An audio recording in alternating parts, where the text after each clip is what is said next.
BJP party జిల్లా అధ్యక్షుడు రఘునాథ్ సూచనల మేరకు బీజేవైఎం ఆధ్వర్యంలో బెల్లంపల్లి పట్టణంలో ప్రభుత్వ దిష్టిబొమ్మ దగ్ధం చేశారు. జిల్లా ప్రధాన కార్యదర్శి వెంకటకృష్ణ మాట్లాడుతూ నియోజకవర్గానికి రాష్ట్ర బడ్జెట్లో నిధులు కేటాయించకపోవడం స్థానిక ఎమ్మెల్యే అసమర్థత అన్నారు. ఎన్నికల్లో ఇచ్చిన హామీలను నెరవేర్చాలన్నారు.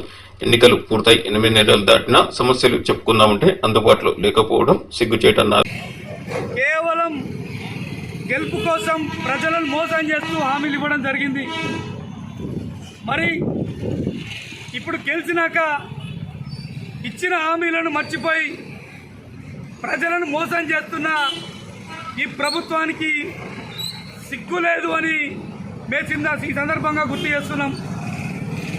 ఏదైతే గత 10 సంవత్సరాలు బీఆర్ఎస్ ప్రభుత్వం నిరుద్యోగులని మోసం చేస్తూ వచ్చినట్టు ఈ కాంగ్రెస్ రాష్ట్ర ప్రభుత్వం కూడా మోసం చేయాలని చూస్తుంది. ఖబర్దార్ కాంగ్రెస్ ప్రభుత్వానికి. నిరుద్యోగులని యువకులని మోసం చేస్తే సహించేది లేదు అని ఈ సందర్భంగా హెచ్చరిస్తున్నాం. ఇచ్చిన హామీలను వెంటనే నెరవేర్చాలి. అందులో ముఖ్యంగా నిరుద్యోగ సమస్య, నిరుద్యోగ భృతి ఇస్తా అన్నారు. ఇచ్చిన మాట ప్రకారం ఖచ్చితంగా ప్రతి ఒక్క నిరుద్యోగికి నిరుద్యోగ భృతి చెల్లించాలని మేము ఈ సందర్భంగా డిమాండ్ చేస్తున్నాం.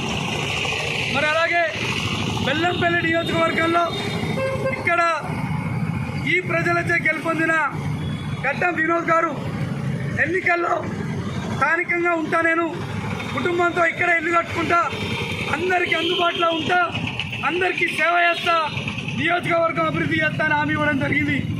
మరి ఎన్నికలైనా ఇప్పటికి కూడా ఎవరికి కూడా సామాన్యమైన వ్యక్తికి కానీ సమస్యలు చెప్పుకుందామంటే కానీ వినోద్ గారు కనిపించడం లేదు.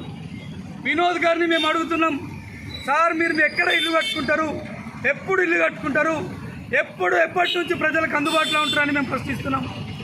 ఖచ్చితంగా ఇచ్చిన హామీలు నెరవేర్చే వరకు ఈ పోరాటాలు చేస్తామని ఈ సందర్భంగా గుర్తు చేస్తూ, ఏదైతే ఇచ్చిన హామీలని నిరసిస్తూ నిరుద్యోగ సమస్య తీర్చాలని, నిరుద్యోగ భృతి వెంటనే చెల్లించాలని డిమాండ్ చేస్తూ ఈరోజు బీజేవైఎం ఆధ్వర్యంలో ఈ ప్రభుత్వ దిష్టిబొమ్మ దానం చేయడం జరుగుతుంది.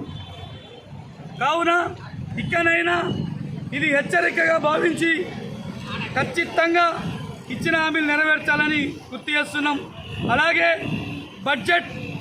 బడ్జెట్లో బెల్లంపల్లి నియోజకవర్గానికి ఎందుకు బడ్జెట్ తీసుకురాలేదు? మరి అభివృద్ధి చేస్తా అన్న నువ్వు మినిస్టర్ కావాలని తాపత్రయపడుతున్నావు తప్ప బడ్జెట్ తీసుకురావాలి, బెల్లంపల్లిని అభివృద్ధి చేయాలన్న చిత్తశుద్ధి కూడా లేదు మన వినోద్ ఎమ్మెల్యే గారికి. దయచేసి మీరు బెల్లంపల్లిని అభివృద్ధి చేసే విధంగా పనిచేయాలని సందర్భంగా మరొకసారి గుర్తు చేస్తూ భారత్ మాతాకి జై.